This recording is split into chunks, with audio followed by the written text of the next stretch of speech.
gue nangis sejadi-jadinya, gue menghayati dan meresapi kedukaan ini sejadi-jadinya karena ini bagian dari penyembuhan. Tapi yang buat gue sangat menolong adalah bagaimana dia menjelaskan ya konsep kematian, bahwa kematian itu kalau dalam perspektif Buddhism memang bukan akhir, tapi itu adalah sebuah gerbang perjalanan baru gitu. Hai, ini gua Daniel, tetangga kamu. Di sini gua akan ngobrol dengan tetangga gua tentang perjalanan hidup mereka dari kacamata spiritual di saat mereka mengalami situasi tidak pasti dan kekhawatiran, sampai bisa kembali bangkit menjadi orang yang lebih kuat dari sebelumnya. It's gonna be very exclusive and inspiring. Hai semua tetangga-tetangga gue, kembali lagi sama gue Daniel Mananta di Daniel Tetangga Kamu bersama tetangga kita hari ini, Dewi Lestari. Guys, kalau misalnya kalian lebih suka dengerin kita secara audio aja, udah ada di seluruh digital platform podcast. Lu bisa langsung cek Daniel Tetangga Kamu, itu di search aja dan pasti bakal keluar. Dan kalian bisa dengerin kita dan jadikan ini kayak ritual mingguan kalian gitu ya. Karena sesuatu yang baik dan lu dengar itu akan mentransformasi kehidupan lu dan sikap lu juga. Dan bagaimana, ini yang paling penting nih, bagaimana lu merespon ke sebuah tantangan dalam kehidupan lu. Makanya, so make this your weekly ritual. Thanks so much guys. Oke, balik lagi ke Mbak Di ya. Do you feel guilty? Kayak ketika kayak itu ya, kayak man kenapa gue bikin lagu berduka, sempet gak? Maksudnya kayak kita nulisin premonition buat. Exactly. Jadi ketika akhirnya dia berpulang, lu ngerasa kalau aja gue tidak membuat lagu tersebut, mungkin dia tidak akan pernah berpulang. You know, like stuff like that. How do you deal with that? How do you handle that? The guilt after. Kalau guilt memang pasti ada ya, dan rasanya tuh kadang-kadang aduh kenapa sih harus, itu perasaan yang paling gak enak soalnya, jujur aja. Tapi buat gue gak, I don't feel guilty about the song. Oke. Ada hal-hal yang dimana gue yang aduh I wish gitu ya, kayak misalnya semua orang tuh ngomong orang stroke itu kayak, penyembuhan orang stroke itu kayak maraton. Ini perjalanan panjang. Lu jangan mikir cuma beberapa minggu atau beberapa bulan gitu. Ini bisa bertahun-tahun gitu ya. Sehingga gue waktu itu mikirnya oke, aku berusaha semaksimum mungkin untuk menjaga, memproteksi keuangan keluarga. Terus juga proyeksi ke depan dan sebagainya gitu ya. Ketika Reza berpulang itu kan dia cuma 4 hari di rumah gitu ya. Ada sempat perasaan yang I wish I could have done more. Ada perasaan yang aduh mungkin gue harusnya upgrade layanan rumah sakitnya. Gue harusnya kasih yang terbaik dan sebagainya. Gue gak perlu mikir berbulan-bulan atau berminggu-minggu ke depan. But how would I know? Ya kan gitu. Tapi guilty itu yang aduh I wish I could have done more. Gave my best, gave our best gitu. Itu yang paling menyiksa sebetulnya. Dan itu yang sering dirasakan juga sama mungkin yang lagi nonton pun juga that guilt. Kenapa gak lu lakuin lebih better gitu. Kenapa lu gak ini, aduh andaikan tapi emang udah telat gitu. How do you handle that? Andaikan cuma 4 hari di rumah, gue tongkrongin kali gitu kan di kamar. Karena dia udah gak di kamar bareng sama gue. Berhubung kamar kita di lantai atas. Gak mungkin dia di atas. Naik ke atas. Jadi ditempatkannya di kamar tamu. Right. Tapi kan dia harus dijaga oleh suster.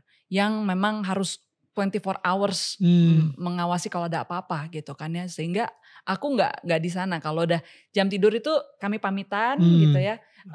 Abis itu aku ke atas. Yang aduh tau gitu gue camping di situ kan. Ngampar tiap hari gitu. I didn't know. Nah salah satunya aku kembali menggunakan bekal-bekal Reza yang gue lakukan gitu ya. Ya TAT lah, memproses pokoknya What apapun. TAT? TAT itu nama singkatan dari Tapas Acupressure Technique. Itu adalah teknik untuk releasing emosi dan stuckness dan juga perasaan-perasaan yang bikin kita bring you down lah gitu. Condemning ourselves gitu. Jadi kayak menghakimi diri kita sendiri. Mau itu guilt, mau itu worry, mau itu anxiety. Jadi gue melakukan itu setiap hari. Selama 1,5 bulan. Pokoknya selama jagain Reza tuh I did that modality TAT itu tiap hari. Dan many others juga ya. yang aku lakukan. Pokoknya aku selalu memproses isi batin gue supaya itu tidak menjadi beban besar gitu. Itu aja. Dan 2 minggu setelah prosesi Reza, gue masih mimpiin prosesi setiap hari. Setiap hari. Gosh. Jadi gue merasa bahwa ini kayaknya bawah sadar gue mempersepsikan ini adalah peristiwa yang besar banget untuk dicerna. And it took me many days gitu ya. Baru belakangan mimpi gue mulai hal-hal yang recent, yang baru-baru aja terjadi. Wow. Tapi sebelum itu berminggu-minggu cuma prosesi. Tiap gue merem itu mau pasti dari pelarungan, mau dari rumah duka, isinya cuma itu. Kayak bawah sadar gue tuh mencerna sesuatu yang gede banget gitu. Tadi katanya artworknya difoto sama Davi Linggar untuk single Berduka ini. Nah ini menarik sih, di artwork ini biasanya orang berduka itu selalu menunduk. Right, kayak berduka gitu. Tapi di sini lo justru ngeliat ke atas. Is there any meaning behind the artwork itself? Saat itu kayaknya lebih intuisi ya yang bermain gitu. Tapi memang baik aku dan Davi sepakat bahwa kita tuh tidak ingin menampilkan kedukaan yang sifatnya kelam, yang sifatnya sedih, yang sifatnya pesimis. Tapi kita pengen menunjukkan potret kedukaan yang lebih hopeful, lebih netral gitu ya. Dan mungkin kenapa waktu itu sebenarnya tuh kayak gerakan bebas aja sih gue set ke atas gitu. Tapi memang gak kepikir untuk menunduk sama sekali at that time gitu. Dan jika memang ada, gue malah baru kepikir oh iya ya ada maknanya barangkali ya gitu. Wow, guanya aja yang terlalu over analyze. Tapi bisa jadi loh, karena memang gak kepikir untuk nunduk sama sekali. Oke. Jadi begitu juga dengan berduka gitu ya. Kalau nanti Daniel simak liriknya gitu, di situ ada kalimat yang mengatakan esok dan lusa mungkin aku bisa gitu. Yang artinya menurut aku di dalam kedukaan itu bukan berarti tidak ada harapan bahwa kita akan selamanya ada di situ. Dan kita juga inginnya kuat dan tangguh pada akhirnya gitu. Hanya saja biarkan kesempatan ini gue nangis sejadi-jadinya. Gue menghayati dan meresapi kedukaan ini sejadi-jadinya. Karena ini bagian dari penyembuhan gitu loh. And I think grieving itu bukan sesuatu yang kita coba ubah, tapi kita justru menjadikan itu sebagai bagian dari kita. Lu bertransformasi di atasnya gitu loh, bukan kemudian lu hapus dan mencoba menjejalkan sesuatu yang baru gitu. Tapi just grow with it gitu loh. Sama kayak luka parut, ya kan? Ya itu udah jadi bagian dari kita gitu. Akan ada kulit baru yang muncul, ada jaringan baru di atasnya gitu. Tapi dia bukan sesuatu yang nggak bisa hilang, ya udah gitu loh. Dia akan menjadi bagian dari kita. Jadi pertanyaannya adalah bagaimana berduka secara sehat? Karena mau gak mau kita semua pasti suatu saat akan berduka. Kita suatu saat akan mengalami yang namanya duka cita. Ada orang yang kita sayang di sekeliling kita yang akan pergi dan berpulang. Dan kita akan berduka cita. Bagaimana cara berduka cita yang sehat? I think. Iya. Okay. Well, first of all, I don't claim myself as a grieving expert. bukan. Grieving guru. Ahli dalam berduka. Enggak juga ya. Tapi aku menyadari beberapa hal yang menurutku memang bisa membantu aku berproses selama ini ya.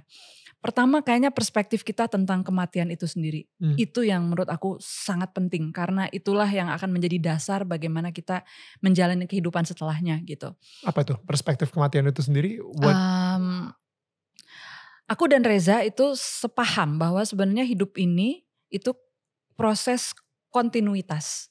Yang artinya hidup dan mati itu kayak apa ya? Bukan sesuatu yang kemudian mulai dan berhenti. Tapi dia seperti sirkular, dia continue gitu. Dan oke, itu terakhir dan nanti aku simpan. Aku mau cerita sesuatu tentang Father's Day. Sure. Jadi sesuatu yang continue gitu. Nah, ketika gue lagi di rumah sakit nungguin dia, ada sahabat kami, Dr. Yudi, dia rekannya Reza juga. Dia seorang Buddhis dan dia ngirim gue buku digital. Ini selama gue nunggu di rumah sakit nih, jadi gue bisa baca kan. Dari judulnya sebenarnya bukan sesuatu yang harusnya lu kirim sama orang yang lagi nungguin orang sakit ya. Mungkin di perspektif umum. Yaitu judulnya Living is Dying. Ya. Jadi bayang lagi nungguin orang terus living is dying gitu. Come on. Oke, ini mumpung gue masih inget yang nulisnya itu Zongsar Khyentse Rinpoche. Luar biasa sekali. Tapi bukannya apa deh, karena gue inget pertama kali gue ngundang lu ke Daniel Tetangga Kamu, gue nanya, Buddy, gue gak terlalu ngerti nih soal Buddhism ketika nanti gue pengen nanya sama lo. Kira-kira ada buku yang bakal bisa lu rekomendasiin buat gue gak? Lu bilangnya, ini baca ini deh, ini light banget. The Joy of Living gitu kan. Man, sekarang ini kita bahas buku Living is Dying.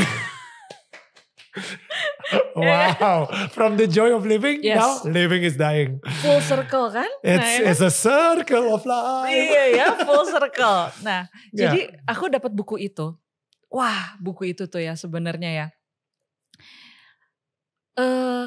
Kering dan datar sekali menjelaskan bagaimana kematian itu. Ya pertama sebetulnya bener lah, kematian itu adalah sesuatu yang mutlak. Oke. Tapi memang di buku tersebut adalah makanya kalau ini sesuatu yang mutlak, janganlah hindari topik ini. Bicarakanlah kematian sesering mungkin. Karena ini akan sesuatu yang lu harus hadapi. Tapi karena orang merasa gak pengen ngomongin ini, karena pengen menghindari atau kepengen kalau diomongin nanti kejadian gitu. Akhirnya sedikit sekali kita yang prepare untuk menghadapi kematian, baik itu yang ditinggalkan maupun yang meninggalkan gitu. Jadi buku ini bercerita ditujukan untuk kedua belah pihak.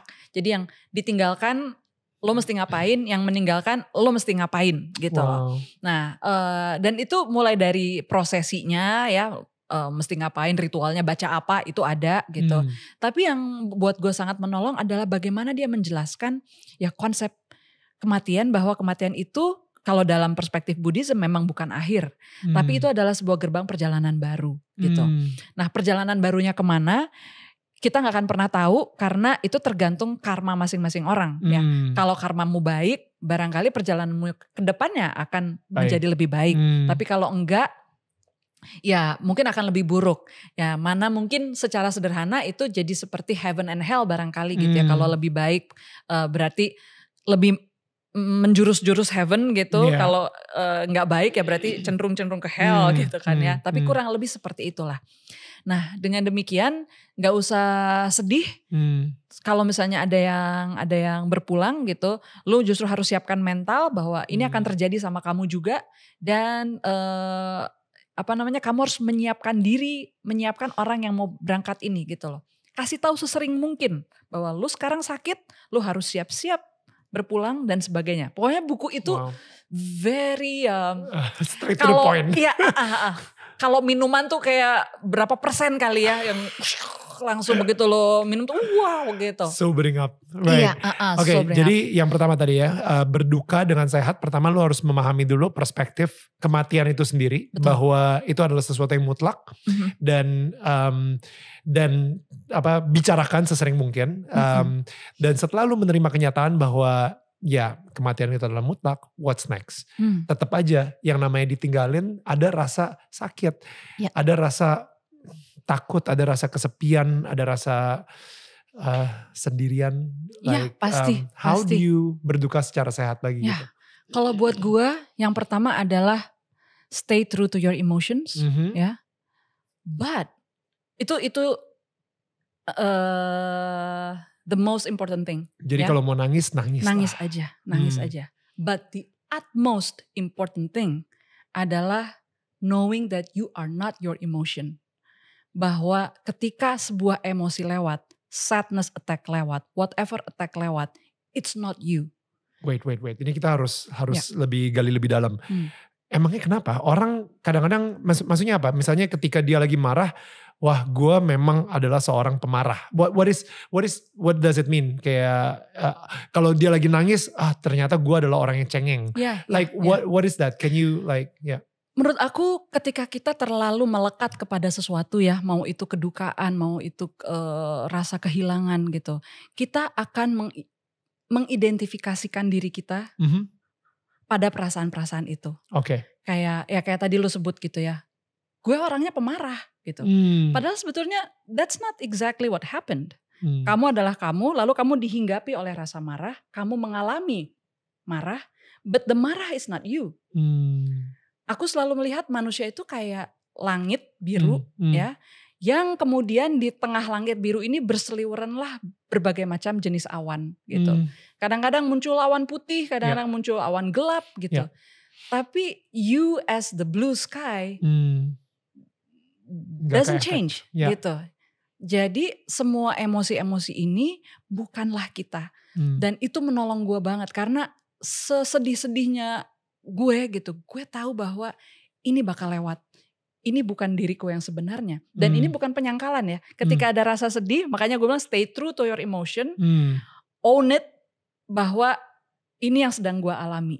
Si perasaan emosi itu lagi hinggap di gue dan embrace it. Maksudnya kayak ya benar-benar rasakan banget. Betul, karena dengan kita merasakan sejadi-jadinya, disitulah si perasaan itu dicerna. Sama kayak lu makan sesuatu, lambung lu akan berusaha mencerna sebaik mungkin. Baru kemudian dia bisa terurai dengan baik. So good. Ya kan? Tapi ketika kita kemudian mulai menyangkal bahwa enggak, gua gak boleh sedih. Gua harus kuat, gua harus strong gitu. Dan ketika ada kesedihan itu muncul, lu jadi merasa, kenapa gue merasakan sedih ini ya gitu. This is not supposed to happen. I'm a strong person. Lu identifikasi diri lu sebagai orang yang kuat. Sehingga ketika ada kesedihan datang, lu merasa ini bukan bagian dari diri gue gitu. Padahal ya kan dia lewat aja gitu kan. Jadi gak apa-apa, lewatin aja. Dan ini juga aku bilang ke anak-anakku, kalau kalian sedih, nangisin aja, gak apa-apa. I'm here, I'm gonna be there to embrace you. I'll try to be as understanding as I can gitu. Karena kalau aku, jangan nangis di depan orang gini. Anak cowok gak boleh nangis. Dia bakal kayak gumpalan makanan yang akhirnya bikin lu keselak. Karena dia tidak tercerna dengan baik.